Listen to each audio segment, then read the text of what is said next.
we'll be getting started with Shadow of the Colossus in just a few minutes here. I hope everyone is excited for Ruby Heart's run here.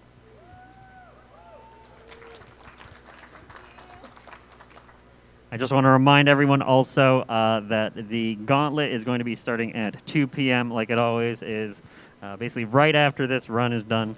Again, we have 3 of the games returning from earlier this weekend: Sparkster, Bomberman, one other one that I can't think of, and then Mega Man 2. Oh yeah, Sonic. Yeah, Sonic 2, and then also Mega Man 2 returning from 2 years ago. So we have the practice stations over to the right side of the stage that you can see. Yeah, there are also some lanyards and pins over there for anyone that didn't get them in the previous 3 days. We don't want to bring them home, so hopefully they're gone by later today. And yeah, just as a reminder as well, no panel today. We're just going to be packing up after the speedrunning gauntlet ends. But yeah, just a few more minutes and then we'll be getting started.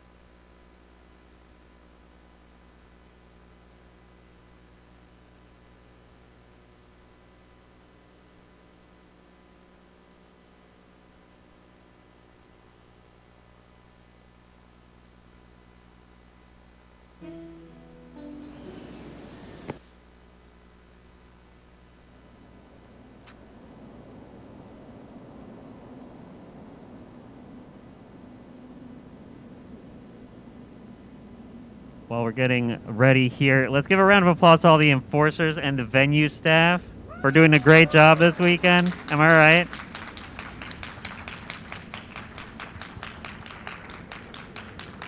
All right, and with that said, it looks like we are ready for Shadow of the Colossus by RUBIEHART. So, yep, we're going to go ahead and get that started. So take it away. Amazing. Well, hi everyone. Hi PAX. Hi. My name is RUBIEHART. I am a actor, streamer, and speedrunner, and this is my favorite game of all time and the main game I speedrun. It originally came out for the PS2. There was a HD remaster that came out along with the first game in the series, Eco, for the PS3. And this is the full ground up Bluepoint took the game apart and built it back up again for the PS4. So this is the 2018 version. And I'm going to be playing any percent normal, which means we'll be starting with a brand new file. So I'm going to go ahead and get started in 3, 2, 1, go. Let's go. All right. So if you have absolutely no prior context for this game, how much do you know about this game? Only from the speedruns that I've watched you do, actually. Oh, that's so sweet. Okay, so then you've heard a little bit about it, but for anyone else who may not be aware, this is a game wherein you play as this main protagonist, Wander, and you come to this land that is only referred to as the Forbidden Lands. The really beautiful thing about Fumito Ueda's games and the Gen Design series of Eco, Shadow of the Colossus, Last Guardian is all of the storytelling is done with just a few cutscenes and everything else is built implicitly into the world. So you, Wander, come to this land, only known as the Forbidden Land, with a dead girl named Mono, and ask this deity that exists here known as the Doorman, that speaks with a male and female voice, uses powers of both light and darkness. You basically say, hey, I understand you have the ability to bring people back to life. Can you help this girl that was sacrificed? She had a cursed fate. And the Doorman does agree, but says that they can only help you if you slay the 16 colossi that contain their power. So unlike a lot of other games, this doesn't contain grunts. It doesn't contain smaller things that you have to kind of get through eventually to get to the boss fights. it is just 16 boss fights, one by one, taking on these absolutely gigantic beasts. So they're all gonna go really quick once we start a fight. Don't blink or you might miss it. So this is the first Colossus, Valis. This one is very much meant for casual players as a tutorial Colossus that kind of teaches you how you are supposed to mount them. And usually you're supposed to grab onto the fur and slowly climb up his back before grabbing onto his chest. But by hitting his ankle a few times, we can actually avoid that altogether and instead activate a cutscene. I did a really clumsy job there, unfortunately, but we're going to try this one more time. Yep, and once this cutscene activates, I can actually move during it. So as long as I am able to get in solid positioning here. Oh, no. What in the... Valis, excuse me. Marathon luck. This is actually something that I just like to call him being rude. This is very rude. He's Yeah, being quite extremely. standoffish. All right, there we go. Yeah, so during that cutscene, you could move, but this is what that movement looks like that he does. So I can basically run up, and by grabbing on... No! Wow, he's really not Yeah, having how it. dare you? Number one? Thank you. All right, so we're going to try and hit this angle one more time. You gotta love marathon luck. It's the absolute biggest nonsense. Excuse me. Hi. Kneel. Good. Okay. Come on, stay close to the ground. Oh my god! What is wrong with Valis? Okay, It's so... because we're on stage and we have an audience. Yeah, one thing I will A say little is, if you were ever wondering if this is a difficult game, I've been speedrunning this game for 2 years. It's my favorite game of all time. And I can attest that even for the greatest speedrunners in the world, sometimes it can be the most difficult thing, even in the simplest places. A lot of this speedrun, rather than using glitches to our advantage and just being able to skip fights or skip particular sections, instead is just about a mix of physics and AI manipulation. We finally got to the head, and what I'm going to try and do here is just 3 stabs. So once I get in some more solid placement, hang on. I remember you telling me when we were sitting off the side while you were Yeah. practicing that this game can vary from console to console in terms Yeah. of what you can pull off trick-wise. Yeah, so one of the most interesting things about this particular speedrun is there are some tricks that only work on 30 frames a second and other tricks that only work on 60 frames a second. So if you're playing on a PS4 Pro or a PS5, you have a little bit more of a distinct advantage solely because of the fact that there are a few of those tricks that you have a lot more easy access to. And with the PS4 Pro and PS5, you can actually switch between playing on 30 FPS and 60 FPS. Now, I've been trying to get my hands on a PS5 for the past year, but I think that all of you, and you may know that getting your hands on a PS5 is really hard right now. So right now I am solely running it on a regular PS4, so I won't be able to show off those 1 or 2 60 FPS tricks, but everything else I should be able to show pretty solidly here. So the first Colossus, unfortunately, was a meme, but we're going to see if maybe that's going to be the one, and then we can get through the rest of the run, okay? Let me see. So each of the Colossi, by the way, I'm going to refer to them as names like Valis or Quadratus. And those, fun fact, are technically not even canon names. So the community came up with their own names that just followed the game many years ago, and the names like Valis, Quad, Gaius are the ones that just stuck. But I also have nicknames for them. So the first one I'll call my bear boy, and this one is the boar that we're headed towards. Yeah. I love it. Yeah, it's so good. Now this one is really cool. So I like to call this next trick the What's Up Danger Jump. So usually the game expects you to start down on the sand there, and then Quad is hiding behind that kind of broken up wall beneath us. But we found that in particularly the PS4 version, so this doesn't exist in the other versions of the game, there is a particular part of the cliffside that you can jump to, and it activates the cutscene for the fight before you've even gotten to the sand. So I can actually jump directly onto Quadratus's back from here. Oh, wow. Yeah, so That's let cool. me see, and whoop, There he is. there it goes. Awesome. So already, rather than having to shoot weak spots on this Colossus and try and climb our way all the way up, we are on quad. And what I've done here, a lot of these Colossi, one of the biggest difficulties is if they shake, Wander will constantly fling back and forth and can't actually get in stabs. But there are these very specific places on each of the Colossi that we call plants. No! That's okay. Okay, that's fine. Oh no. All right, so unfortunately I went to do a stab to try and cancel an animation of him shaking back and forth so I could get to the butt. But Quad, I did a jump stab and Quad just happened to move a little further left than I was expecting. But we're gonna use the intended, we can use most of the intended strats as backups during this speed run. So let me see. Please don't. It's like they're performance shy. It's like they're not only performance shy, I think that they knew that it was early in the morning and they're not fully awake either. That's true. Yeah, so the way that you normally beat this Colossus is by doing what I'm doing now. So shooting the bottoms of the hooves and climbing up the leg. So once you use the fur, then I'll be able to get all the way up. Let me see. One of the things I really like to do is just use this platform so you can get stamina back and then very quickly jump down the side. Let's see. Quad, please, please, please, babe, babe. Not having it. He's not having it today, and I don't know crazy. why.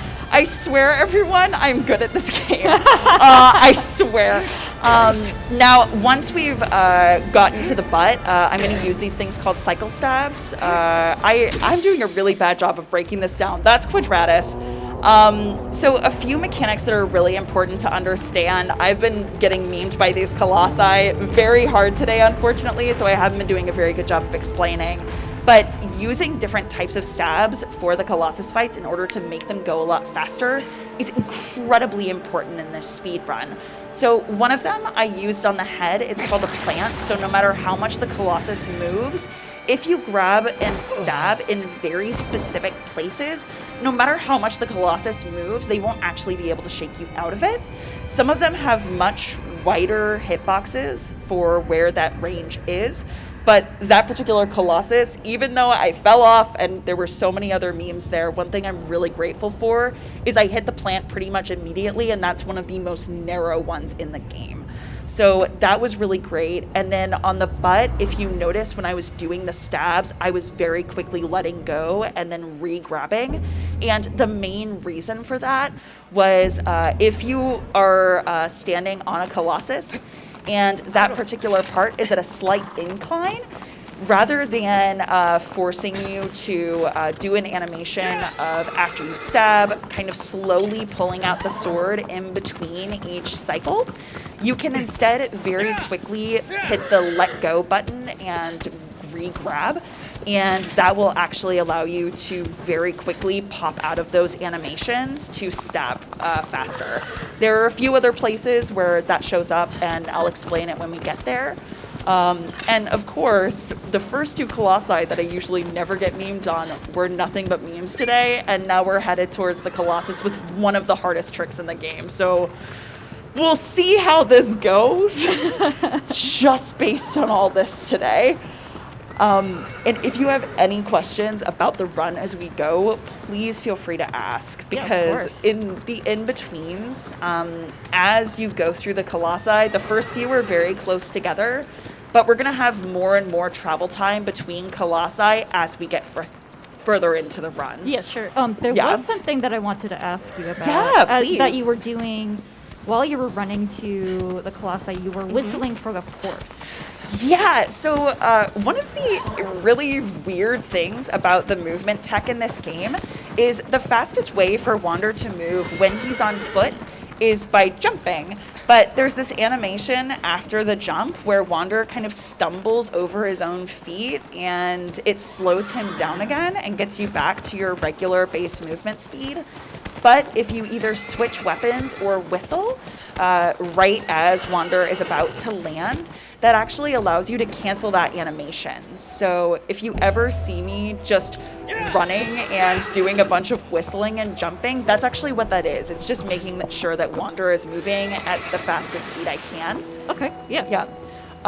Another really interesting thing is there are some places where even though it would be faster to do that, I won't be using that strat at all because the whistle can also be used to get a Colossus's attention. Sometimes it's really important at the very beginning of a fight to make sure that the Colossus knows exactly where you are to set them up in the right place that you want them. So for some Colossi on the flip side, at the very beginning of the fight, we really don't want them to know where we are. And if you whistle, that immediately gets their attention. So it just really depends on each Colossus, whether you want to be whistling and jumping or just running at regular speed. Yeah, so are there any instances of complete randomness with the Colossi, or are some of them quite predictable in a way? Yeah, so most of them are actually relatively predictable with a few exceptions. There isn't a lot of RNG in this game, and as we get to those RNG sections, I'll let you know. Yeah. Now, we're about to hit that hardest trick that we call the Space Jam. So if you notice, I'm I'm hitting Gaius's stomach with a bunch of arrows because there's actually a sigil there, so I'm trying to do just a little bit more damage right out the gate. And now if I do a series of 3 perfect jumps, I should be able to launch directly to the head, and we'll see how this goes. No! All right, that's fine. So the really great thing is... That's a good regrab, though. Yeah, this is a strat that if I had hit it, I would have launched from the bottom of the sword directly up to Gaius's head. And it looks so cool. It's honestly a really epic trick. I've had many other speed runs I've done with GDQ where it has worked. So look at one of those other runs if you want to see what that looks like. But we've had multiple races in the speedrun community where even the world record holder runners, all of us, including them, have missed it during races. So it's kind of hit or miss. And is that one of the tricks that is kind of dependent on the console that you're using? Yeah, so it's not only dependent on the console you're using, it's also dependent on the frame, or not the frame rate, excuse me. It's also dependent on the category. So the main speedrun categories for this game are this one, any percent normal, and the other one is time attack boss rush. So after you finish playing this game for the first time, it does actually give you the option to go back, and in that central temple where their statues are, you can kneel in front of each of those statues and just do the fights one by one. So essentially it allows you to do all the fights while taking out the travel time. Oh, cool. Yeah. So it's a faster category and a lot of fun. But there's also weird variances in some of those fights actually working a little bit differently. Part of it is because it tries to set you up where the game assumes you'll be. So for Quadratus, that what's up danger jump I did beforehand in order to land on Quad's back, you can only do that in an any percent run where you start with a new file because you have that travel. The game, if you're playing in Boss Rush, will actually start you on the ground because that's where the designers expected that you would be in order to activate the fight. So this one, very similarly to that, Gaius actually has very different timing for how his animations pull up the sword and fling upwards. So if you've been practicing a lot of time attack, and you get really good with that version of the Gaius launch, you may actually lose doing the strat in any percent for a little bit. And I actually think that's what was happening here. I've been struggling with this trick for quite a bit today. I was trying to practice it before this, but I also have done, I did European Speedrun Assembly back in February, and the category that I was running for that was Boss Rush. So that was the main thing I was practicing nonstop for a month and a half, 2 months. So I'm still getting back into any percent. But that's okay. We've got a few meme colossi under our belt, and from here, things should go a lot better. Most of these other colossi I have very solidly under my belt, with only a few exceptions. So we're going to be headed towards Phaedra next, the horse colossus. Or actually, So here's the problem with this particular fight that we're about to hit. I have heard, I think, every animal in the book for comparisons. I always saw Phaedra as a horse, but some people have compared it to a spider, a dragon, a million different things. So I kind of want to leave it to you to tell me what animal you think it best compares to. I've heard llama, alpaca, giraffe, just a million different things. So please tell me what you think, because it's an ongoing debate. Listen, if it's anything like Bubsy, who is apparently a bobcat, I am convinced that Bubsy is not a bobcat. I would say I sorely disagree with that as well. Yeah. And the way you would normally do this fight, if you've played the game casually, is there are these tunnels kind of in the center of the arena, and the game wants you to trick the Colossus in order to get her to lean downwards, and she has kind of a ladder just sticking out of her butt. So that's the thing that you want to climb in order to get onto her. But there's this beautiful thing we can use to our advantage in this game called momentum.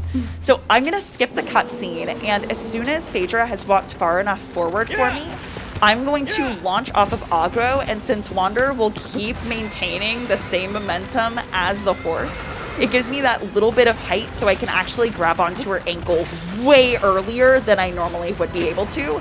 And already I'm on that butt ladder without having to use the tunnels. Yeah, so that went super well. I'm really happy about that. Thank you. So let's see. Now that we're actually on the Colossus, it's just a matter of hitting this weak spot on her neck a few times.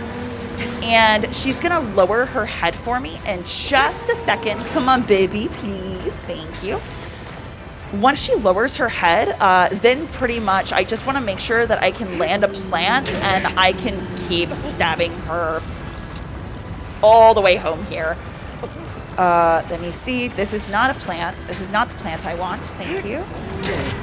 There we go. And now you can see before Wander was kind of shaking back and forth because I hadn't hit the right placement. Now that I'm where I want to be, I can just stab over and over all the way home until she's dead. And there we go. That was super smooth. That's Phaedra. There we go. Okay, we got the memes out of the way at the beginning. Yeah. And now everyone please knock on wood or anything else you have near you, because we want none of them to happen ever again. By the way, I see either a moose or a deer. A moose or a deer? I've heard deer before. I don't think I've ever heard moose. Yeah, like a female moose, because they don't have the antlers. Oh, that's a really good point. Yeah. Okay, yeah, I could definitely see the body shape that. is kind of similar, where it's kind of sloped in the back. I don't know. I played a lot of RDR too, so like, I spent a lot of time looking at moose. Well, honestly, that actually makes a lot of sense, because moose are also way bigger than you may expect them to be. If you haven't seen one in person, if you've only seen it in pictures, they're terrifying. Don't mess with moose. Moose. I feel like it's just moose for the plural, just like with fish, but you can technically say fishes too. That's neither here nor there. So the next Colossus that we're headed to is Avion. So this is one of our only 2 flying colossi in the game, and it's a. Excuse me. What? Wander wanted to be with Mono so bad. Okay, so we're headed towards Avion, the first flying Colossus, and this one in particular for speedrunners is one of the most terrifying fights, because there are a lot of other places. So like with Gaius, for example, I had said that I wanted to try and get that launch. Even though I didn't hit it, that backup strat maybe loses you 15 seconds. It's really, really not that bad in the grand scheme of things and everything else that could go wrong. But with this fight, if you don't land everything perfectly, she is flying over a huge pool of water.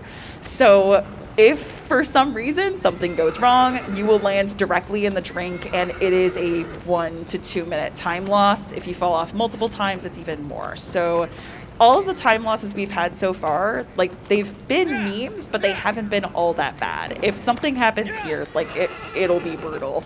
But sometimes, like, it happens. It's a fact of life, and there are a lot of Colossi we can be marathon safe with by having the backup strats. This is not one of them. You just kind of have to go for it and hope that things work out for the best. So keep your fingers crossed for me. I believe in you. I appreciate that. You've been doing so well, so. Have I? Yes. Phaedra went very well. I appreciate that. Okay, so all right, so this is the beautiful arena for Avion, our bird boy. And this one is really interesting because unlike the other Colossi where I had mentioned that you really want to hit a plant and it's a really positive thing, it makes sure that you don't get knocked off of a Colossus and can do very quick rapid stabs.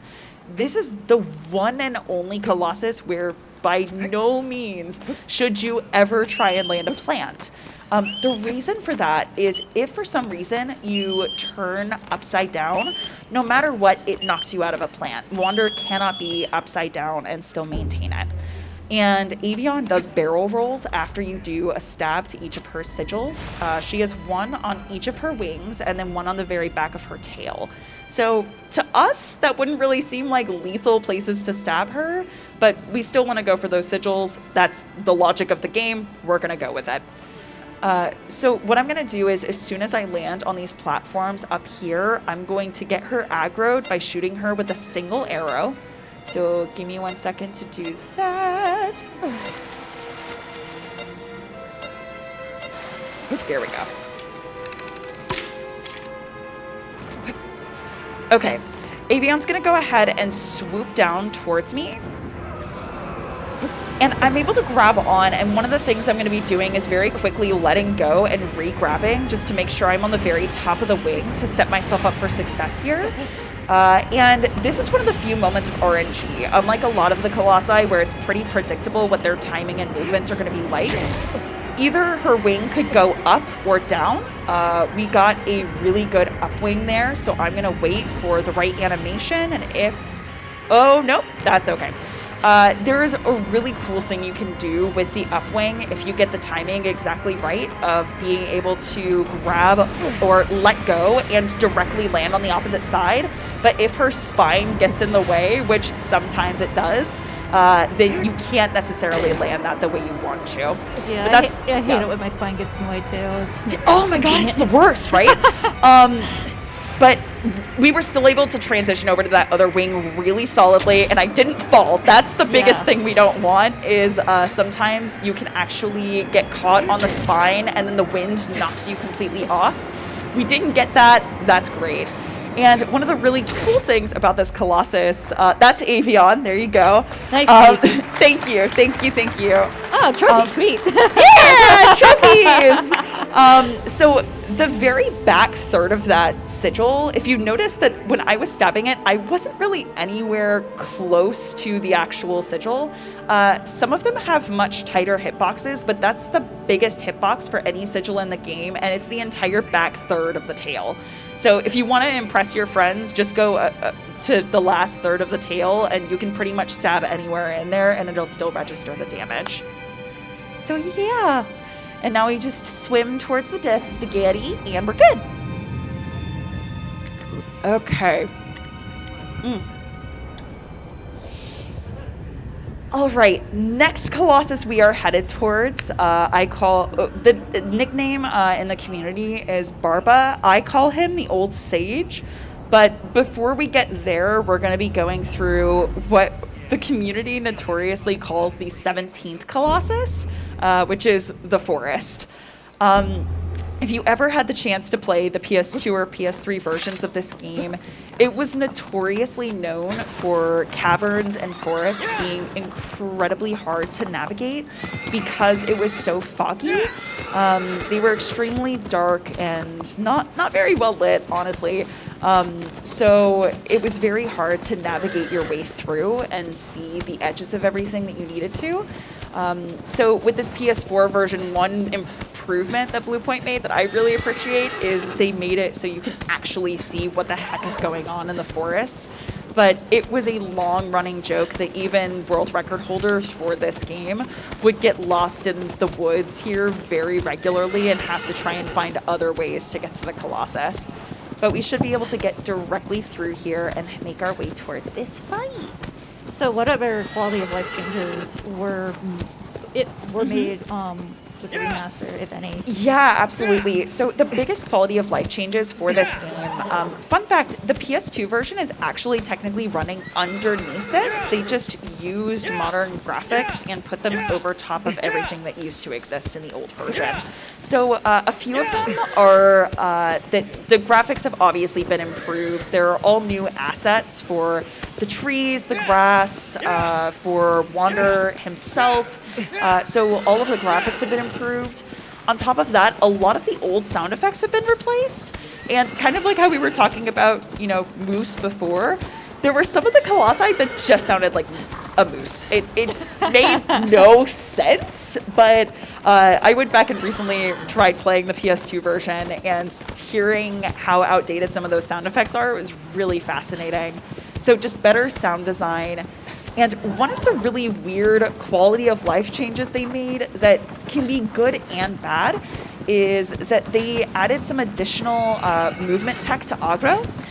One of the pieces is there are some places that you'll notice there are pre-established paths that have been clearly walked in the past multiple times and have been carved into the landscape. So aggro will actually recognize those paths, and sometimes I can just spam the X button and she'll stay on that path no matter what. I don't actually have to steer her and use my analog stick, so that's like a really good quality of life change.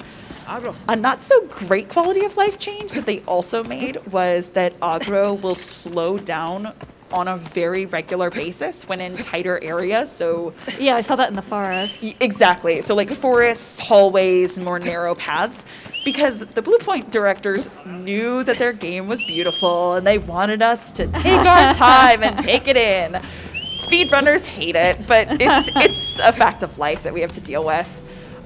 Okay, so Barba, this old sage, there is a cutscene skip I'm going to try and do here. So basically, there is a particular notch on the wall that I am looking at, and there are going to be many times in this run where I kind of lean forward to see something.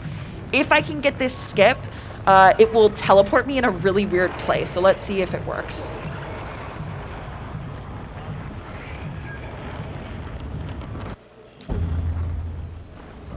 Yeah, there we go. Awesome. So it Love to see basically causes the place that Wanderer spawns into the fight to be in the air right next to his beard, and by holding the grab button, you teleport directly onto the Colossus. So rather than having to do any other speedrun strats to try and get on, I'm just already there. Now all I have to do is 2.5 stabs to this head sigil, and then I want to transition to his back sigil. Let's see.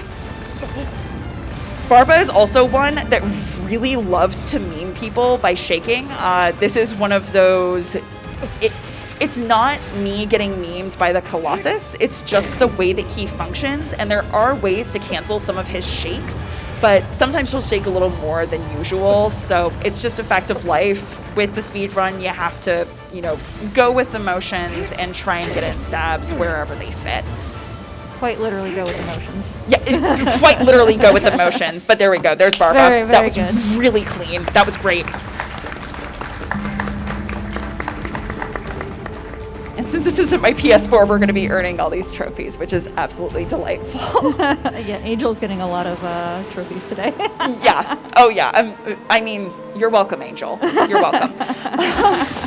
It's not going to be the 100%, but you'll at least get the initial 16 Colossi, which is great.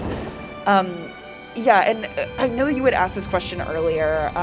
So as far as the Colossi that involve a lot of RNG, Avion is definitely one of them, which is that upwing and downwing. There are a few coming up.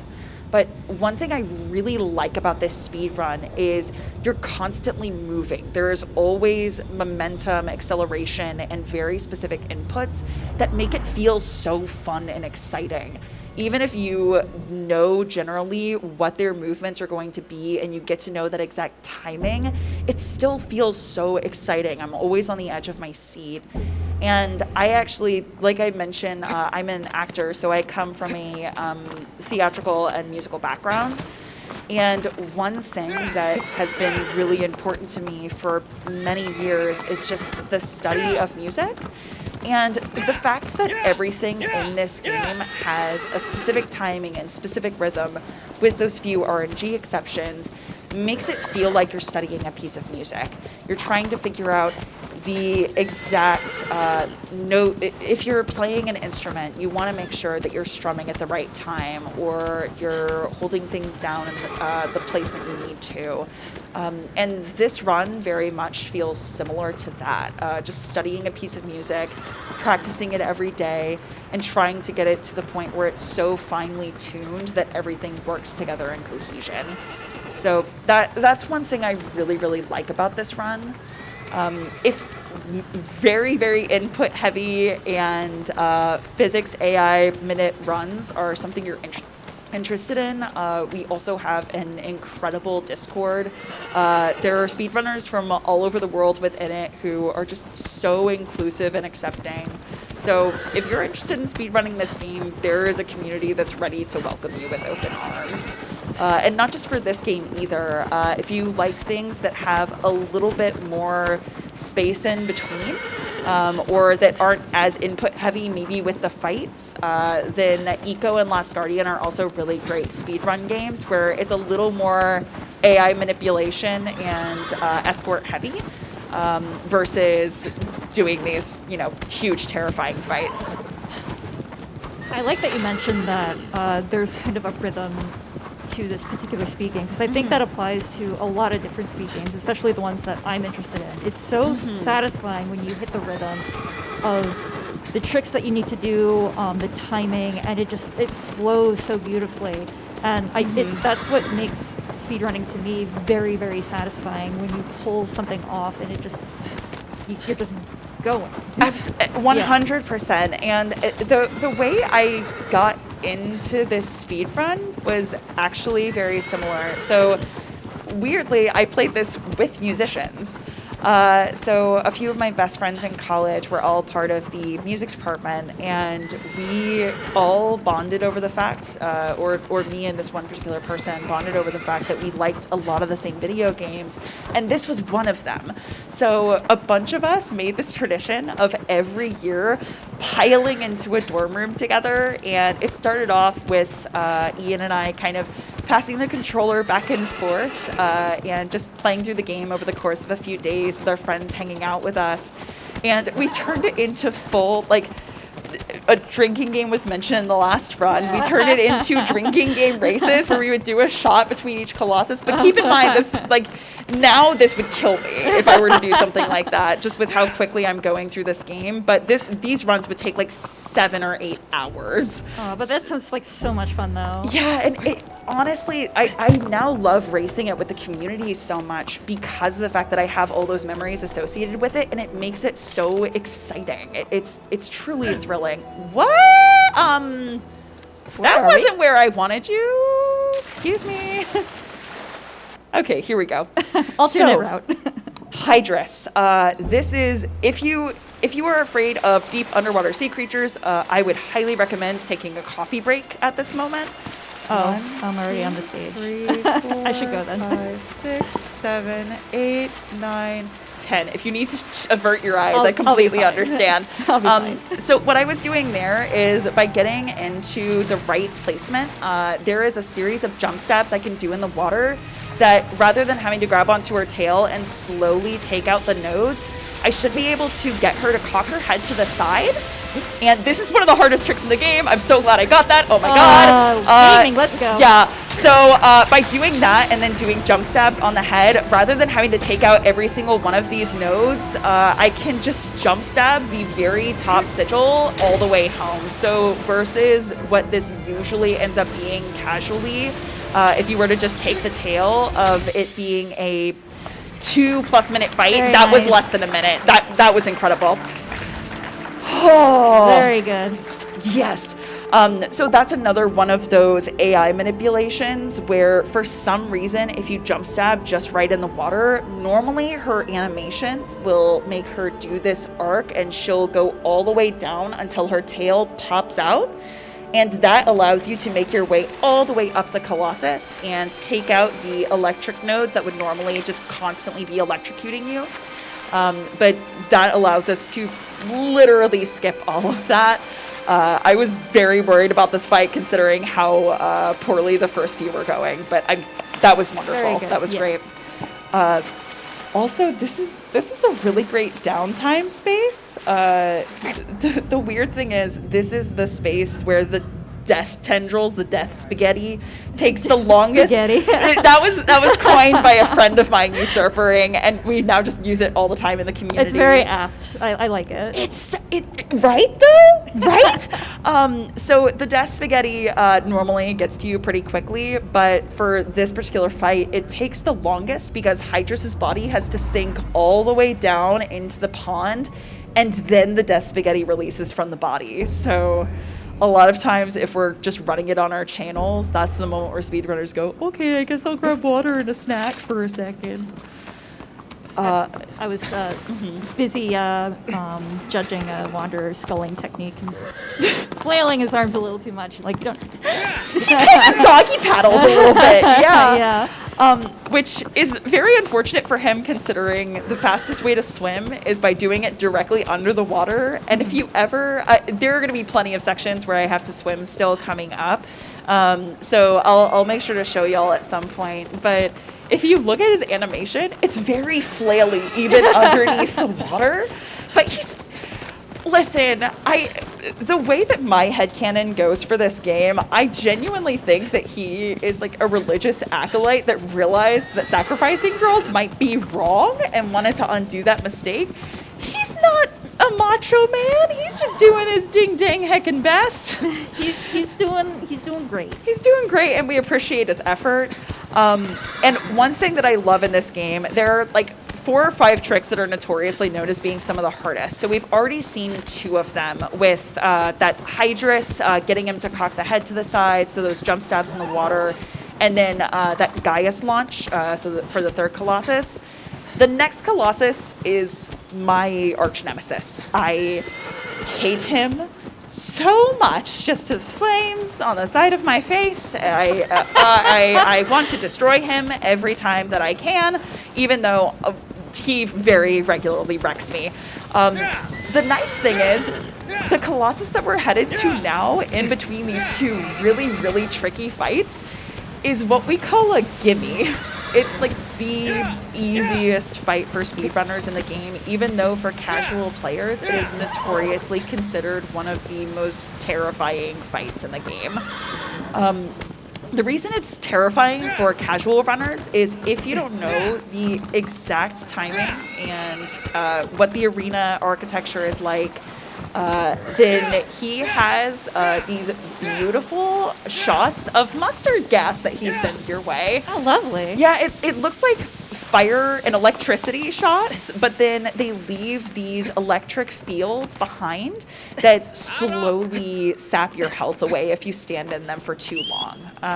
So you want to make sure to avoid those at all costs. I remember as a casual player, this was a absolutely horrifying fight for me. It always made my heart race.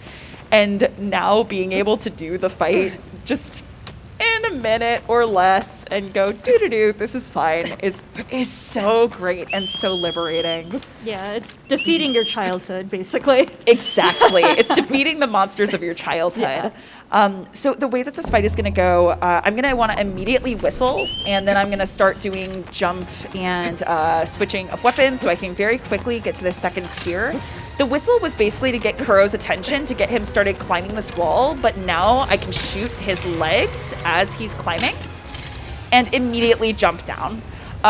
Once he lands, I'm going to go ahead and try and get as close to him as possible.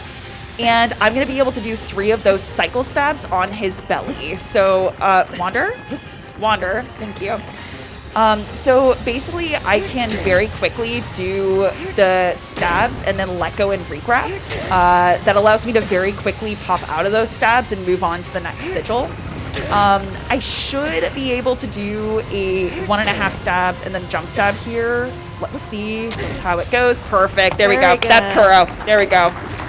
Easy peasy. Easy game for babies. I will take it. I'll take it. Yeah, so I am so grateful for that particular fight just because it gives you kind of a breath of fresh air where even if the run hasn't been going well up to this point, you at least know that this is one you can succeed at.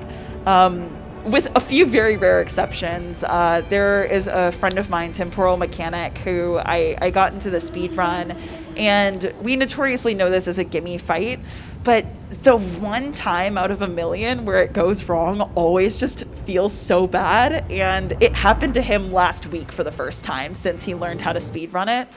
And it was so funny because he was sitting there scrambling going, is it faster to just die and restart the fight? Is it faster to go back up? I don't know what to do.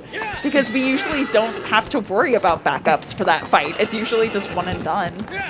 But yeah, that's Kuro. And we are now headed to my nemesis, Bosseron, the turtle boy. So this Colossus is one of the really big ones where for the speedrun strat I'm going to be using, physics manipulation comes into play. So I had mentioned before during the horse moose fight that a lot of times momentum is really important in this game. So when Wander is riding aggro, much like how we as humans are riding in a car, the momentum stays the same. So if a car is moving at 60 miles an hour, then your body will be going at that same velocity. With Wander, it functions much the same way. So we can use launching off of aggro to get us to a lot of really cool places very, very quickly just by using the momentum to our advantage. The same kind of goes for some of the Colossi, and there's this weird thing you can do where if a Colossus is moving in a very specific way, that momentum transfers to Wander, and then by doing a side launch, so essentially pretending like on the controller you're doing a regular side jump, you can get Wander to use the momentum of the Colossus to launch him in ridiculous directions. Now, this is one of those tricks that is, it's the bane of my existence. It is one of the hardest tricks for me in the game, and if I don't get it, there is a very easy way for us to do a tactical reset where I yeet Wander off a cliff. So we'll see which one happens. Either way, you're being yeeted somewhere. Either way, I'm being yeeted somewhere. It's just a matter of where. So we're going to see how this works. Basically, right now, I just want to make sure to set up for when this turtle boy comes out towards me. I'm going to immediately skip the cutscene and wait for him to take a few steps. All right.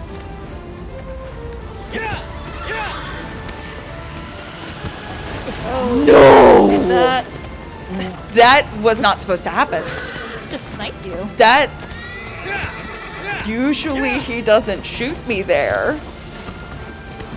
I think he might have heard you talking smack a little bit. I think he's heard me talking smack a little bit, and that's genuinely one of those things that a lot of times you can kind of predict what animations are going to happen when. This is one of those instances where I'm not quite sure what happened there, so I'm going to analyze that later. We're going to go ahead and retry. Let's give this a second shot. The nice thing is, though, the setup here is just a little bit different, and now I'm actually put in the same place that Wander normally would be during boss rush, which is actually easier timing to hit. So let's see. I'm going to try and grab onto this leg like I was before. Nope, still didn't work. All right, come on. Oh, no. Try one more time. Try one more time. Aggro, hey, baby. No, wait, come back. Baby, come back. You can put it on me. Thank you. Excuse me. All right, we're going to do one more tactical reset. I'm going to try this trick one more time because it is so cool to see if I can make it work. If not, there is a really good backup that still looks really cool. It's just very different. I believe in you. Yeet. Thank you. I appreciate that. So one more tactical reset. A tactical yeet and a tactical reset. Yep. I personally like calling it a tactical yeet, but tactical reset I know is a more commonly accepted speedrun term, so call it what you will, I guess. All right. We run towards the leg. We yeet towards the leg. We try and make this work. No! Okay, so it tried to give you the idea, but the yeet didn't get us all the way over. Essentially, the way it works is you can side launch, and if the timing works out, it launches you directly towards Bosseron's face. It looks really cool, but it is probably, for me personally, the hardest trick in this particular run. So I don't know if we're going to be able to see that today, but I'm going to go ahead and show you all the backup strat, and that's fine with me. Again, this is my nemesis. I dislike this man with a fiery passion. Oh, and I don't even think I talked about how you're normally supposed to do this fight. If you notice that there are a bunch of geysers around the arena that spurt out water, the game normally expects you to lure Bosseron on top of one of those geysers. We don't need to use any of those. There are still plenty of ways to get on otherwise. So for this other version I'm going to be using, we don't skip immediately. Instead, we wait for his eyes to kind of come up over the crest of the hill and then immediately go back towards aggro. And then once I see him charging up a hit, I'm going to run underneath one of his arms. And as he starts to raise up, I can jump onto his ribs, transfer to the leg, and then grab on, and just like that, I'm on his back. There Nicely we go. Done. Yeah, there we go. It's still cool looking. So it's still a really cool trick. It's more just if you can get the side launch the very first try, it saves you versus doing this trick the first try, which I personally find what we called the rib strat, this one that I just did, a lot more reliable. But if you do the other version, it saves you about 15 seconds just because you're immediately on the head versus going from the back and then having to climb all the way up towards the front. So it's just an ever so slight time save. Let's see. And now from here, like I mentioned before with Avion, when a Colossus turns you upside down, it does cause you to get shaken out of that plant. And for the first half of the health bar here, Bosseron's going to be bobbing his head up and down on a regular basis, which is going to make this a little bit trickier for me. But now that we've gotten to that halfway point, if I can find a plant here or just get some really good cycle stabs in between his shake animations, I should be able to take him all the way out. Wait, that's a plant? we take those. Listen, we take unexpected plants. I just had never seen that particular positioning before. Marathons. Marathons. Okay, so I think the funniest marathon glitch I have ever had in my life was the very first marathon I did, which was Fleet Fatales back in 2020. So if you go and look up this run, you'll recognize it if you just look up Fleet Fatales, RUBIEHART, Shadow. I'm in like red overalls for that run. So the 13th Colossus, when you see it, it's this big flying sand dragon. It's a really beautiful, epic fight. This Colossus dips down towards the sand, but doesn't go all the way down. However, this particular day, as I was trying to mount this Colossus, he decided to dip all the way down under the sand. And I was like, oh, this seems great, and just pulled aggro so we were over top the Colossus, and so I could more easily get onto the back.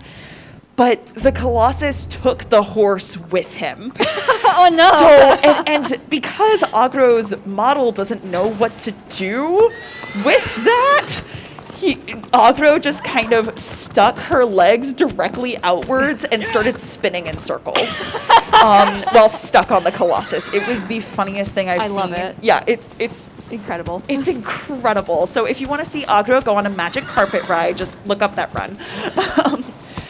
Okay, so we have a little bit more travel time, basically from here on out between Colossi. So we have 7 more to go. We're headed towards number 10 at this moment.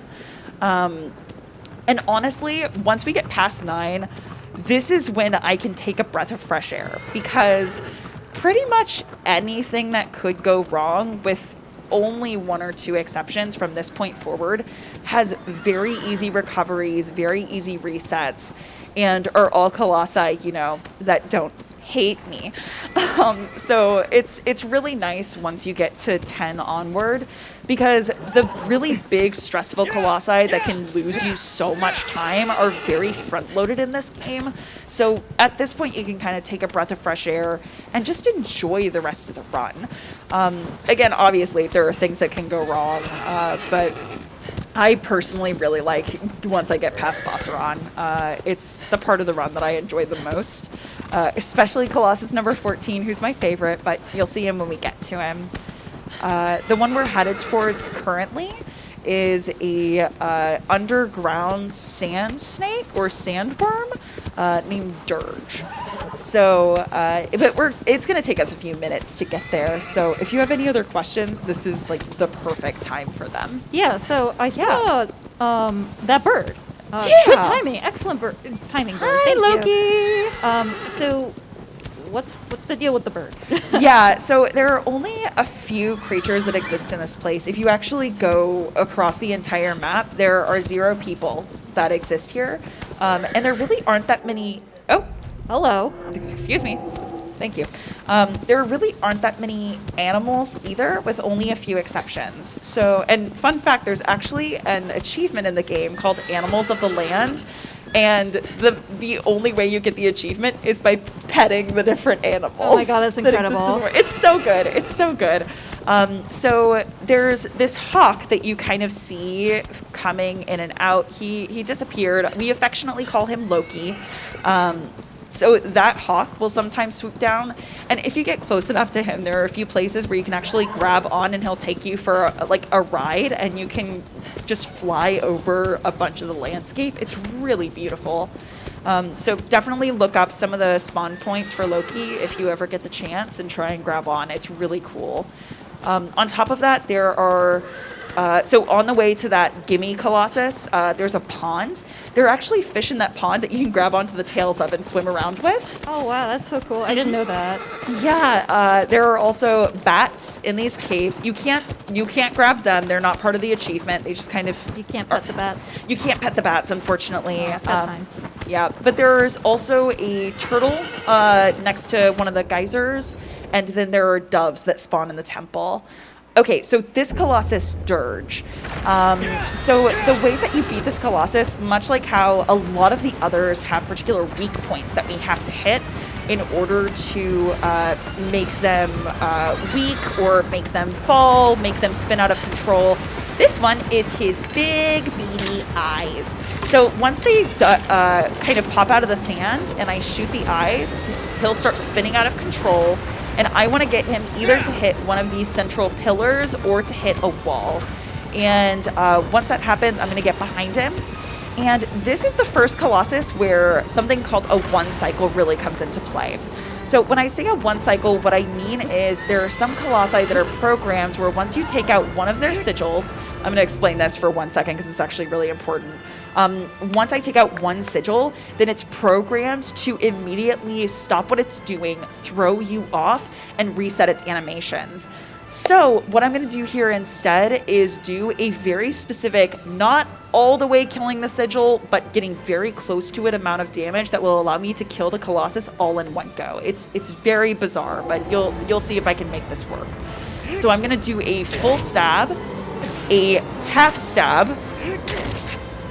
and then a 0.95 stab. So like almost getting to the edge, but not quite. I anticipated that hard and then messed up. That's fine. You know what? It happens. But if I was able to get that amount of damage, then I would have been able to one cycle the Colossus and immediately take him out. What I'm going to have to do instead is basically his animations have reset. I need to get him behind me and do the same thing again. I'm curious how 0.95 is calculated. Yeah, so basically, technically, we actually did calculate it, and technically really? the game registers it as a 0.9 stab. And what I mean when I say that is if you take a look at the stamina meter that you may notice in the corner. I didn't notice that because the HUD is so minimal. Yeah. So right now you can only see the health bar because right now that's really the only thing that matters. But once I grab on, you'll see that yellow circle. Okay. So if I ever mention that I'm doing a full stab, a half stab, it's in reference to that. There's a little white dotted line that will appear, and as Wander charges up the stab, then it will do a certain amount of damage. So if you charge it all the way towards the outer edge, we call that a full stab or a one stab.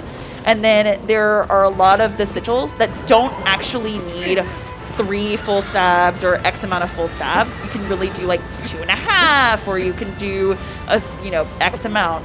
So a 9-5 stab is basically if the dotted line were to be right close to the very farthest edge without fully hitting it. So it's the closest to a fully charged stab you can get without actually hitting that threshold. But I'm going to go ahead and finish the stabs here, and Dirge is down. There we go. Nicely done. Thank you. Thank you, thank you, thank you. And another trophy. And another achievement. So that's one thing that, especially from this point forward, there are going to be quite a few Colossi where, in order to speedrun it, if I do it perfectly, then I'm going to be doing those specific amounts of damages to try and make sure that the Colossus doesn't throw me off again. Unfortunately, I was explaining it and got so excited that I anticipated the stab, and that was on me. That was my bad. But the other Colossi, there are quite a few that are coming up that are really important to get those 1 cycles in. And I'll explain what those amounts of stabs that I'm going to be doing for each one of those are as we come to them. But the next Colossus, rather than being a 1 cycle Colossus, as we call them, is actually what I call one of my small boys. So there are 2 Colossi in this game that, unlike the others that we've seen, that move a little more slowly, but they're absolutely gigantic. They're towering behemoths. This Colossus is maybe twice the size of Agro.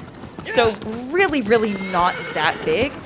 But the big difference between the small boys versus a lot of the other Colossi is they're actually a little bit more terrifying in a way, because they will immediately stun lock you if they hit you. They move way faster than any of the other Colossi, and if they start chasing you, there are very few ways to escape them except by maybe doing a dodge roll and hoping and praying to whatever gods that you pray to that they miss.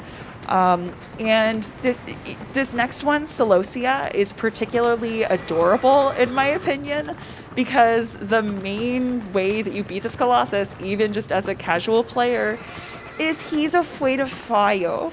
He's a little small scared boy who's afraid of fire.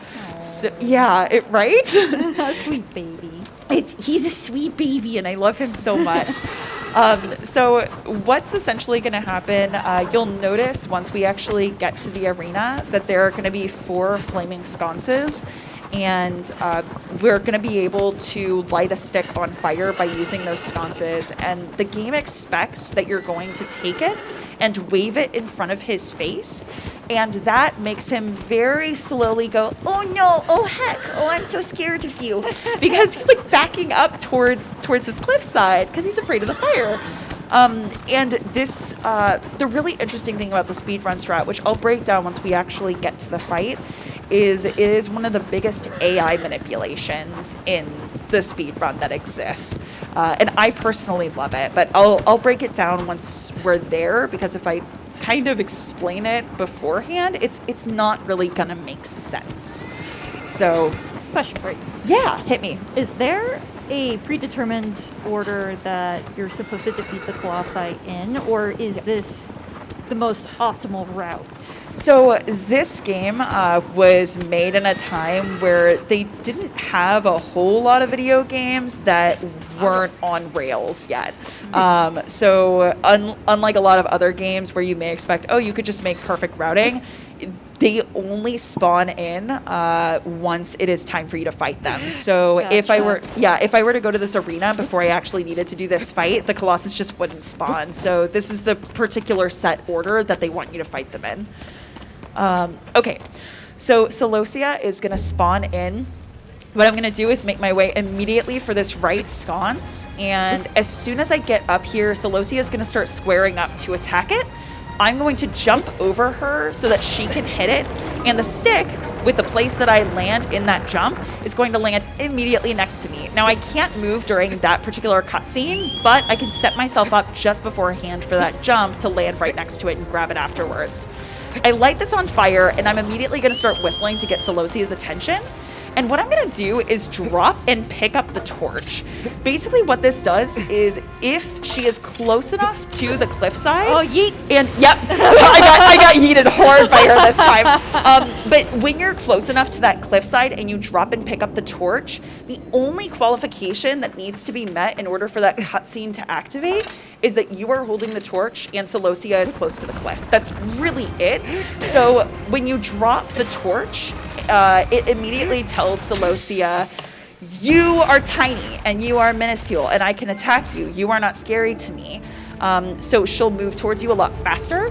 So by picking up and dropping the torch, it allows her to very quickly run towards you rather than having to go around the other side and very slowly edge her towards the cliff. So that's Celosia. There we go. Very nicely done. Thank you very much. And this is another one that for especially starting speedrunners or starting players can be such a pain, because if you don't know where the plant is on the back to hit that sigil, she, as she's running, will shake you around all over the place, and there really isn't time to get in full stabs on that Colossus. Point blank. If you're not in a plant, you're not going to get a full stab in. So you have to do teeny tiny bits of damage while trying to keep your stamina and hope that you can get in enough damage in time before she flings you off. But for speedrunners, once you get it to the point where you know where that plant is and you know how to dodge her so that she doesn't just yeet you into the abyss before activating that cutscene, then it ends up being one of the fastest fights. So if you weren't paying attention to the time, I think that probably came out to a 40-second or less fight. Which really is fast. Yeah, it's probably one of the fastest fights in the game, with the first Colossus, if I had done it well, being right next to that.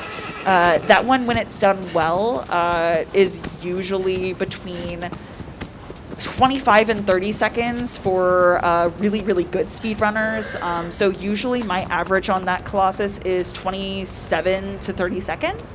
But if something goes horribly wrong, it can obviously take a lot longer. Okay, and this one, the nice thing about this next Colossus we're headed to is we get to pass by these absolutely gorgeous cliff faces and waterfalls. Yeah, like I'm actually surprised that aggro didn't like stop for you to smell the roses. Yeah, so the nice thing is that particular land bridge is wide enough that she doesn't slow down, but in just a second, so if you see that long kind of pathway along the side, that's what we're going to be walking up. And she is regularly going to slow down, even though I'm going to keep trying to kickstart her, which is the way to get her moving the fastest that she can go in the game. She just wants to look at the view. She just wants to look at the view, and also she doesn't like... Okay, so really weird thing about this game. She also is afraid of grass. Yeah, so if I were to do this motion of kickstarting her, but it was on top of like a longer piece of grass, so like that bush that I just passed right there, right? She'll actually get scared and instead kind of panic for a second, almost like if you've seen movies where they animate an elephant that's terrified of a mouse, kind of going up and freaking out, moving left and right. You get that animation. So you always want to make sure when you are kickstarting aggro that you don't do it on top of grass, because otherwise she gets very spooked for some weird reason. It's scary. Grass is scary. Grass is scary, but she also really likes making out with trees and rocks. So like I don't know what to tell you. She has very strange taste. Maybe she just doesn't want to touch grass. Maybe she just doesn't want to touch grass. She's sick and tired of it. She's had to deal with it all the time. I've run this game. I think when I looked at my PlayStation review last year, I had run this game for like 350 hours or something crazy like that throughout the year. So she's just sick and tired of it. Okay, and we're getting to the arena. You know how I said that there are very few Colossi where there's RNG, with a few exceptions? Is this one of them? It's not just a fight that has a little RNG. This is an entire Colossus built with RNG. Oh, fantastic. Yeah, so there are certain animations that I'm going to try and look for to do speedrun strats with, but sometimes this particular fight, Pelagia, sometimes the Colossus will cooperate with you and say, yeah, I'm going to go along with this. Great, we've rehearsed it.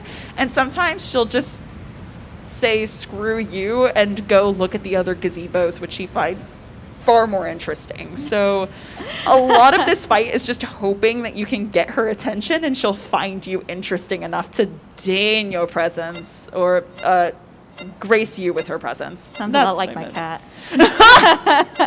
Oh God, I've been there. I've lived with a cat like that. Yeah. But it always feels so good when they just like crawl in your lap and it's like, yes, I have decided that you are worthy. Yes. Okay, so Pelagia, I call this Colossus the toothy boy or the dentist. You'll see why in a second, because she has big teeth on her head.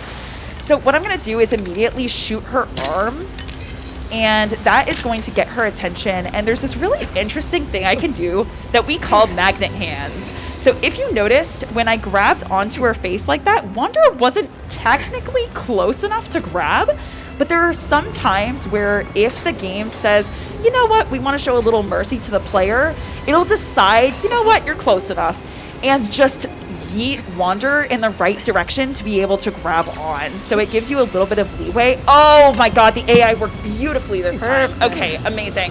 So by grabbing onto the face as she's charging up a shot, you can actually get her to skip a whole thing of having to, oh no, don't do that. Okay, here we go. So this is actually the most precise stab in the game. Give me 1 second. I'm gonna do a 1 stab, I'm gonna do a 0.95 stab, and I'm gonna do 2 more full stabs. And if I got this right, it should be a 1 cycle. If I didn't, we've got 2 more minutes ahead of us. Yeah, there we go. There we go. Awesome. Oh my God. This fight is particularly tricky because the biggest things that you want to do are exactly what I did there. It perfectly fell into place. If she moves in the right direction, you can get off those shots on her arm. You can grab onto the face with the magnet hands. And then with using that transition to the gazebo, as she's charging up that flame shot to attack you, if you grab onto the face and her AI cooperates, that is a really big important part, then she'll do that animation of stopping trying to shoot and climbing up on top of the gazebo. The way that you normally do this in a casual playthrough is there's kind of a piece of stone jutting out of the top of the gazebo that you can hide behind, and she comes up to kind of try and figure out where you are because you're hiding from her.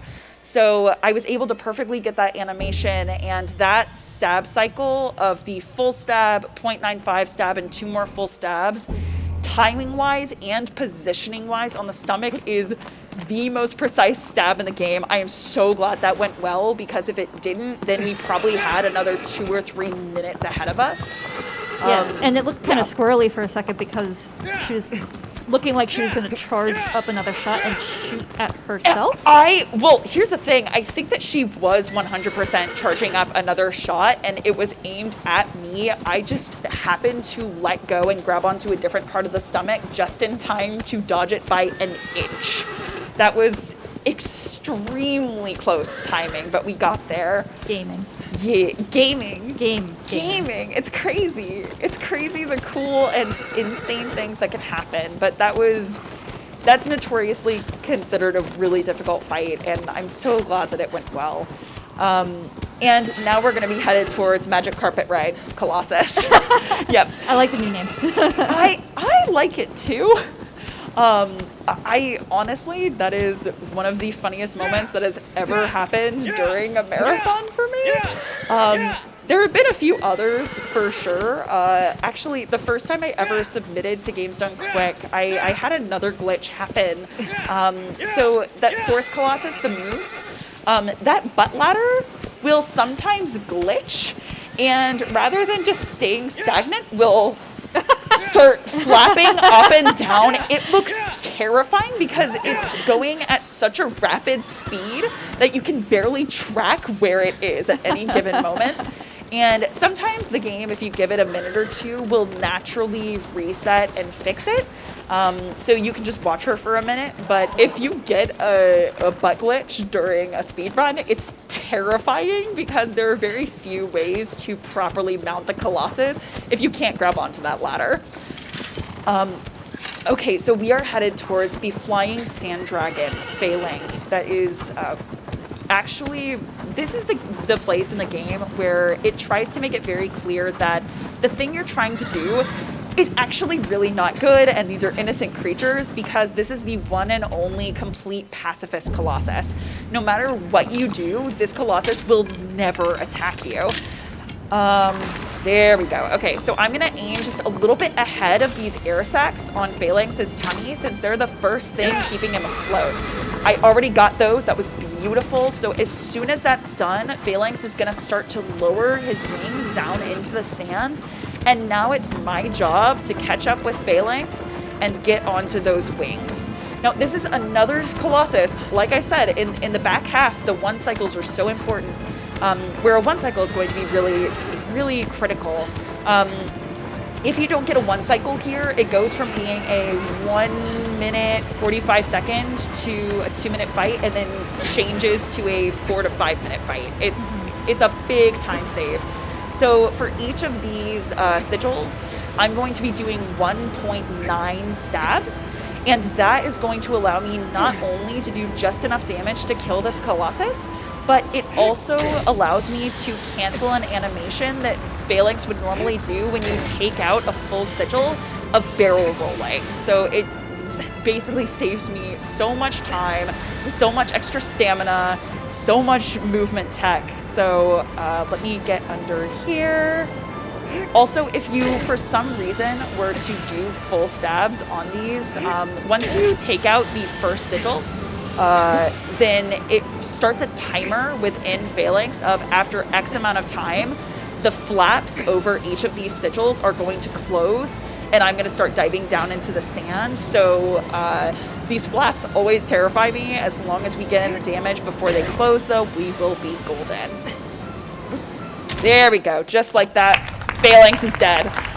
Oh.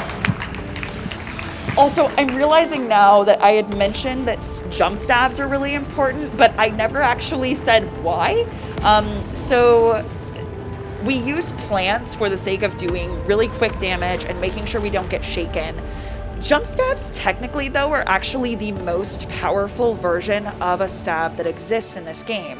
The reason why we don't use it for every stab on a Colossus, A, is it can throw you off really quickly if the Colossus moves in a more erratic way than you're used to or moves underneath you. So it's really, really bad just as far as being able to stay in the right placement. The other reason is because after you do a jump stab, there's normally this really long animation that's like 5 seconds or something ridiculous like that of Wander struggling to try and pull out the blade. So we really want to try and avoid that at all costs by any means necessary. But the reason that it's really useful for the final stabs, and the reason why I've been using it for the last hit on a bunch of these Colossi, is because unlike if you do a regular stab for the final hit, where it does this really cool animation that makes you feel very epic, of Wander slowly switching into slow motion, and the sword, gently, going in. It actually just takes you directly into the cutscene. The reason that it's important for us to go directly into the final cutscenes for the fights is we don't actually use the real timer. So that's why I was okay with pausing and explaining something for a second, because that doesn't factor into the real time that we use for the speedrun.com chart. What actually matters to us is the in-game time. Shadow of the Colossus has a really incredible in-game timer. So basically, if you're unfamiliar with the world of speedrunning, there are 2 different versions of timing that are generally used. One is RTA, or real-time attack. Mm-hmm. That's the time that you see up there on the screen. So that 1:15:17. So that's the amount of time that I, as a human, have been sitting at this computer and PS4 and actually playing the game. But the in-game time takes out the load times and the cutscene times. The reason that we use that and why that's so important, especially in our community, is we have speedrunners from all over the world that run this on PS4s, PS4 Pros, and PS5s, all of which have different load times. So oftentimes if we're doing races within the community, one of the things we'll often note is, by the way, this person's running on a PS4 and this person's running on a PS5, because the PS5 has such quick load times in between Colossus fights versus the PS4, that even if that person is, relatively far behind, sometimes it may appear like they're tied with the PS4 player, just based on the real time, because their load times are faster. This is also a very important strat. It's called I Hate You, Bossaron, and I need to shoot you with every arrow absolutely possible. Okay, cool. We got in 5. That's what matters. We started that as a tradition in my community because so many of us who speedrun the game hate that Colossus with a fiery passion. And one of the members of the community, PDO, he had been watching me speedrun this game for almost a year, I have to say, at that point, and then finally played the game for the first time. And as a few of us were watching him play it, just for the sake of showing his spite and hatred for the Colossus, started shooting it. And now we say that it's good luck for the rest of the run. And now, fun fact, PDO has only been speedrunning the game for, I want to say, 6 months, and he's already 3rd place in the world. Like, he has come leaps and bounds and has done such an incredible job with the game. So, hey, PDO, you're doing great, and I'm proud of you. Aww. Yeah, so my community that watches my stream, the Crystal Crew, so many of the people who have joined our community are just kind and constantly supportive of each other. And now we have, I think, 7 or 8 speedrunners just within that community, not even from the Team Eco Speedruns community, that now are starting to learn this game. So one of them is actually behind me, UK-san, who has been learning this game and is also a Tomb Raider and Resident Evil speedrunner. And we have so many others who have been picking up the run, and we're planning on racing it together really soon. You love seeing that. It's so cool to just... Starting off with this game, the reason that I started speedrunning it outside of those races that I did with my friends was when the pandemic hit. I was a professional actor for several years, and suddenly there was no theater work anymore, and that was kind of my lifeblood. It was what brought me a lot of joy. And when I didn't have that, this is my favorite video game, so I just kind of turned to it and was playing it nonstop. And now I'm here, and the fact that I've been able to introduce so many other people who either had never even seen the game before, who now have fallen in love with it and are starting to speedrun it themselves, all the way to people who already love this game but had never seen speedruns before. It's so cool to see how people come together around those mutual interests. And I mean, that's why we're all here at PAX too, is, all of us love gaming of a million different varieties. So, thank you everyone at PAX for letting me share it with you. Thanks everyone for being here. This is great. I'm so happy that GDQ has a presence here, and we get to have this kind of little mini micro marathon and get back into the swing of things. I'm super amped up for SGDQ. Yeah, I mean, getting to introduce people to speedruns, I feel like all of us who speedrun games, it's because we have so much passion and love and care for them. So getting to share it with other people is just so cool. All right, this is my favorite Colossus. His name's Sinopia. He's a good guard dog boy. His code name by the designers was actually Cerberus, so we're pretty sure that he's meant to be designed after a dog. I personally say in my headcanon he's a bulldog. But the way that this Colossus works is there are these huge towers that normally you get him to knock over one by one to make your way across. What I'm actually going to do instead is there are a few different strats to just get onto the final pillar. So let me see if I can make this work. Yeah, there we go. Oh, big jump. That's called the super jump. So what you do is by launching yourself towards that final pillar and then spamming the jump button as fast as you can. Think of how fast that you might want to spam a button and then go faster. If you're able to spam it at exactly the right speed, you can actually get Wander to yeet directly upwards. Now I'm going to try and do a jump. There are a few pieces of additional stonework and architecture that Bluepoint added to the side of this cliff. Oh no, I just missed it, but I landed pretty close, so I'll still be able to transition over. So I can jump directly onto this final platform from that side architecture and stonework that Bluepoint built in. And now I'm going to try and get Zenobia aggroed as quickly as I can. Babe? Yeah, there we go. I was about to say. And that was a good example of the magnet hands, because you were nowhere near the edge, and you just kind of like zipped right over. Exactly. There's also a fun fact. If I hadn't been able to get that launch upwards for the super jump, there's another strat that people used to use as the primary strat for this Colossus before that was discovered, called the Kaze jump. And it basically utilizes being able to do a magnet hands jump onto one of the bridges that's really close to that final pillar. So it's about, I want to say, 10, 15 seconds slower if you go for that first. But it's really not that big a time difference. And there we go. There's Zenobia. Yay! Oh, that was so good. Yeah, I love this Colossus because every time I see him, he fights so aggressively. This is obviously that other small boy, so as you can see, he moves very, very quickly. He attacks very aggressively. But this entire area, if you ever get the chance to fully explore it, it's just this beautiful tower-covered city. And he was just sitting there trying to do a good heckin' protect, and we come in and kill him. So on one hand, I feel bad, but on the other hand, I try and imagine it as giving him very sweet pets and scratches sharply with my sword. Very stabby. Yeah, very scratches. stabby scratches. Yeah. But, you have to try and put it in better perspective for yourself sometimes, or else I'm going to feel nothing but the guilt and horrible dread of killing these 16 innocent creatures all the time, regularly, for fun and speed. Oh, now I feel bad. Yeah. And if you ever get the chance to play this game, I'm not just trying to exaggerate on that.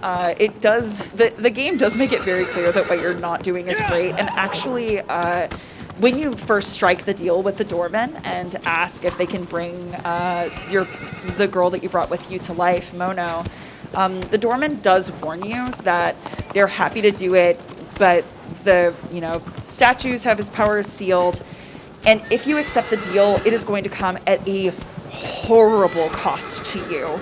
So if you actually look specifically at Wanderer's arm and hand, at the very beginning of the run, his skin is probably about the same color as mine. So relatively healthy, peachy skin.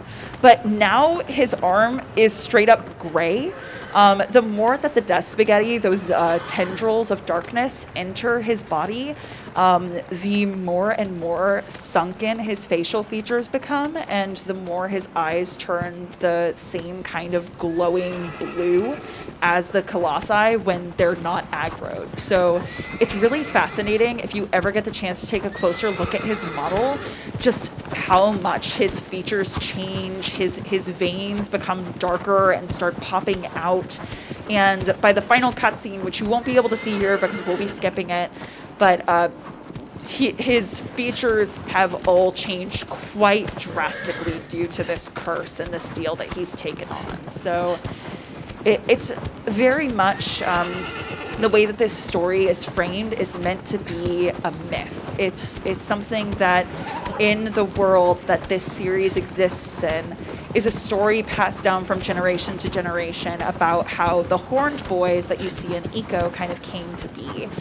I have a million of my own theories about what is happening in this game and how the games all tie together, but part of the beauty of them is Fumito Ueda wanted to make sure that the player felt like just as active a role and important a storyteller to contribute to these stories. So even though he has actually come out with essays that are like, here was my headcanon when we wrote the games, he never says that they are the fully established canon and regularly wants to hear other people's theories. He tries to leave it loose and open for interpretation. So there are so many of us that will sit down and just talk about our different headcanons and theories about the game just based on what we've seen and discovered.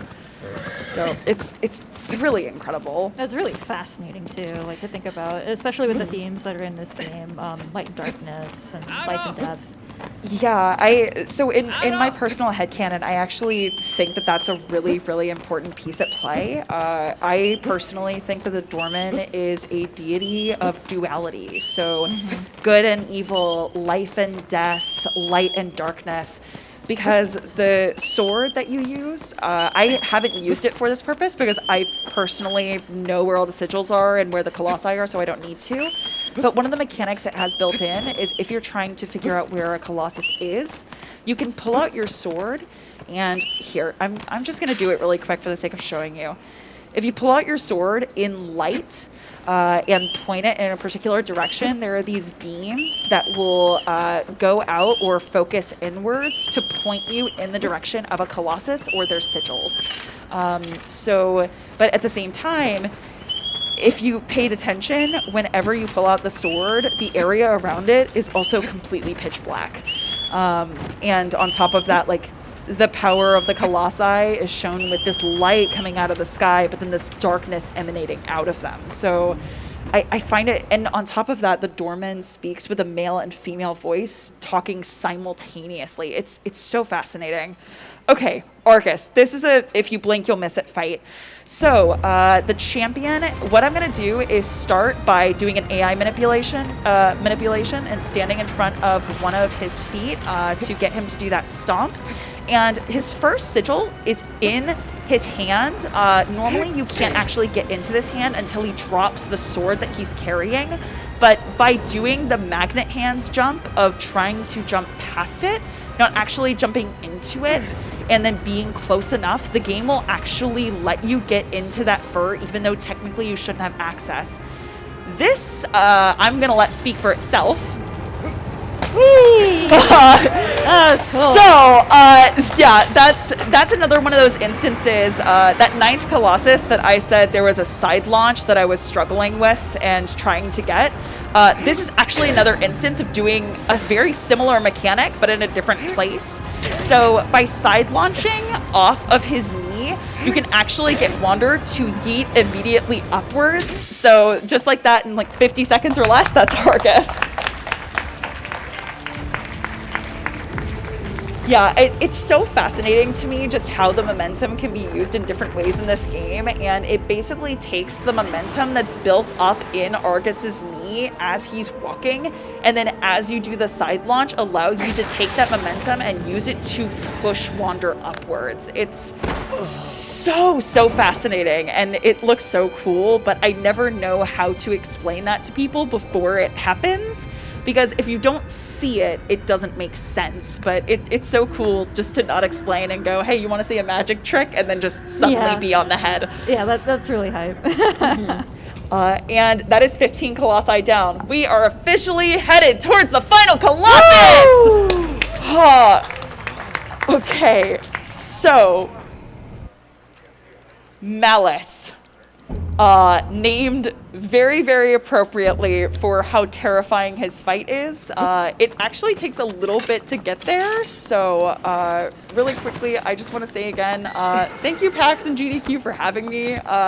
This has been so much fun. I love sharing this game with other people, so it's truly been a delight. And like I mentioned before, if you have never had the chance to play this game, or you're looking for communities to join that are just as passionate about the speedrun for it as maybe you are, definitely feel free to join the Team Eco Discord.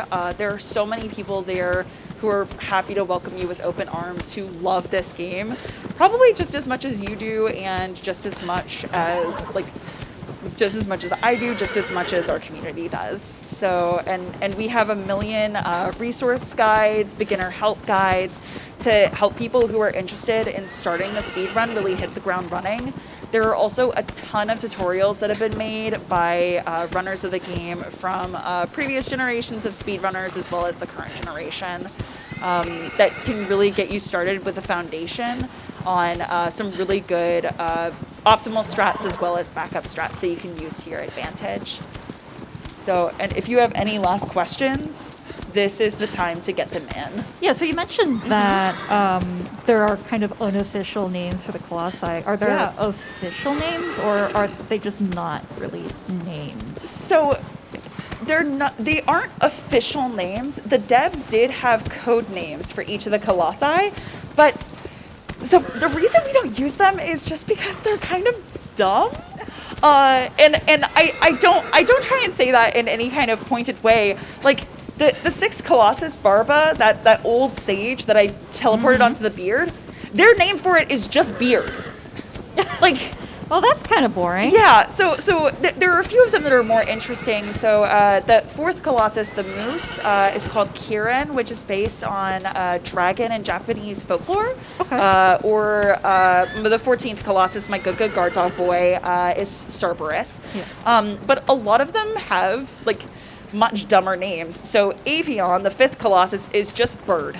Ah, bird. So yeah, yes, bird. Also, I'm going to give y'all a warning really quick. If you've never seen this game, there may or may not come a point very soon where our beautiful horsey friend who has been getting us throughout this adventure from place to place may appear to have some horrible bodily harm done to her. Am I gonna cry? I want you to know, that's why I'm saying this now. I want you to know that she survives and she's okay. And during the credits, she comes back and is literally fine. Like, Okay. it's okay. She has a little bit of a broken ankle, but it's okay. In this land, like, horses are still fine, even with a broken ankle. So just know that something's going to happen in a minute, and I need you to be okay. I say this because a previous partner of mine, the very first time I speedran this game, had never seen Shadow of the Colossus before and wanted to be supportive and was incredibly kind and sweet. But then we hit this part and she just started bawling. Oh, no. Because she didn't know, and she's a big trigger with like animals dying. And we were like, no, she comes back, I swear. So know that she comes back and everything's fine. It's fine. Yeah, I'm one of those kids that had horrible memories of the never-ending story. Oh, So- no. Oh, yep. Sorry yep. for traumatizing you all again. Never-ending story and also Lion King. Oh, no. Just, Dad? Dad? She's gonna be okay. So She's gonna be okay. She's gonna be okay. Just keep that in mind. Oh no, she's okay. She's just going for a swim. It's fine. It's fine. But now that we are on our own, we're going to be headed up towards that arena of the final Colossus. And this is the only area where they didn't just make the Colossus terrifying, they actively went out of their way to make the environment as terrifying as possible. The way that this Colossus fight kind of functions, to kind of preface it before we get there, which is a little important, is Malice is this huge towering Colossus. And when I say towering, I don't mean he's just, kind of big like the other Colossi. I mean, he's literally a tower that is stuck in the ground. And he has heat-seeking missiles, which is fun. The way that this game normally expects you to go through this particular fight is there are going to be a series of bunkers and barriers that you'll see scattered all across the arena. But something that we can do instead is the speedrun community has actually figured out particular pathing where you can not only avoid having to use those barriers and bunkers, which if you use them to dodge all the hits, makes it about a 5 or 6 minute fight, and we can reduce it down to a 2-minute fight or less by just running the right path that happens to dodge all of the missiles. So we'll see how it goes. If I get hit like once or twice, there are a few places where that can still be okay, but hopefully with any luck we will get no hits on this fight. So fingers crossed on this final Colossus. So the moment that this first shot charges, I'm going to dodge behind that pillar, so it takes the first shot. These next few, for some reason, Malice can't register where I am. And now let's see. Oh no! Okay. Found you. Yep, it's okay. So that was a really weird specific jump where you have to jump at exactly the right time, whistle at exactly the right time. Wander? Buddy? Buddy? Hey, you okay, bud? Time to wake up. No napping. Speed run. We might die and reset. And that's okay. I can resign myself to that. It's fine. Take me! It is the final boss. It is supposed to, be a little bit difficult. It's the final boss. It's meant to be, a little tricky.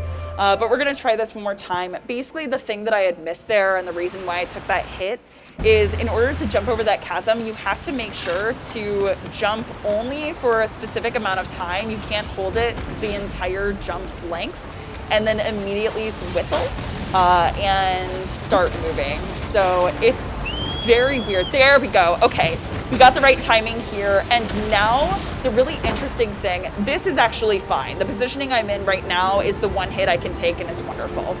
So whenever Malice goes to hit you with those heat-seeking missiles, technically he's aiming at your feet.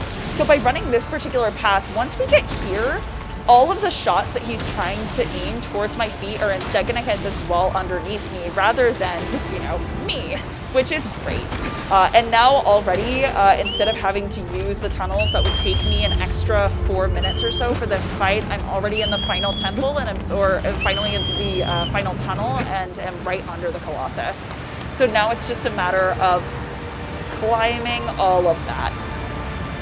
If you've played this game before, you know that this is a really tricky climb because the Colossus is very subtly moving underneath you as you go. But by knowing the right pathing, you can very quickly climb this Colossus and make sure to kind of move as he moves. So I'm just gonna go up the right pathing here. And one thing that's really interesting for this particular fight is he has about 5 different weak spots that you're technically supposed to hit in order to be able to climb him. So once you get towards the top of this particular architecture, you're supposed to use the back, and then he brings his hand to his back to investigate why you stabbed him. Then get from the hand to one shoulder, to the opposite shoulder, to the opposite hand. It's ridiculous. But by shooting the very last weak spot immediately and jumping as he lowers his hand there, I can immediately get on the Colossus and then jump towards his shoulder. So I skip a million steps. I'm already here. And time isn't going to be yet. There is one more sequence after this, but we basically, now that I've landed a plant in this fight, I should just be able to finish this Colossus health bar and be done with all the Colossi. So let's see.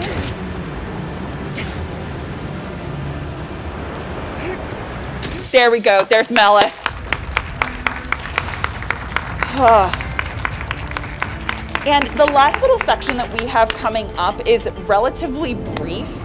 So it's just a section of the people from your village who you were disobeying orders from, the ones who sacrificed this girl in the first place, essentially come to this land, realize that you've invaded on this place that they sealed away, and released, the corrupt god that they sealed, and they're not too happy about it. We're gonna skip that cutscene though, and I'm not gonna explain how we get from point A to point B. People come in horses, and suddenly I am a horrible shadow god. You done goofed there, kid. Yeah, we done goofed just a little bit. Now, the really interesting thing about this section is in order to speedrun it, we have these people who are kind of attacking us down below, but the fastest way to get through this section, because no matter what, they will escape, is just to hide in the corner and let them go.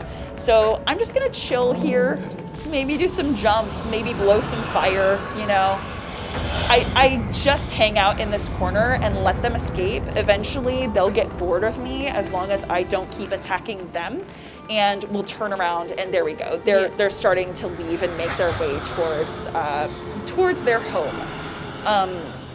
Eventually, once this next cutscene is skipped, I'm going to turn back into Wander, and the time is going to hit as soon as I hit the horrifying glowing pool of light.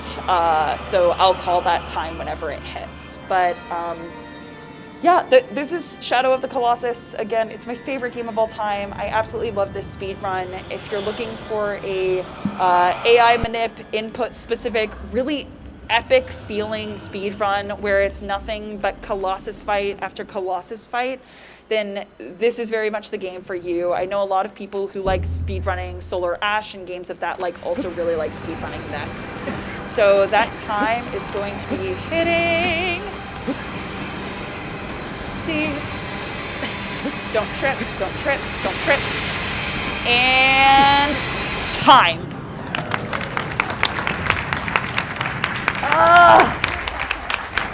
Hey, thanks everyone.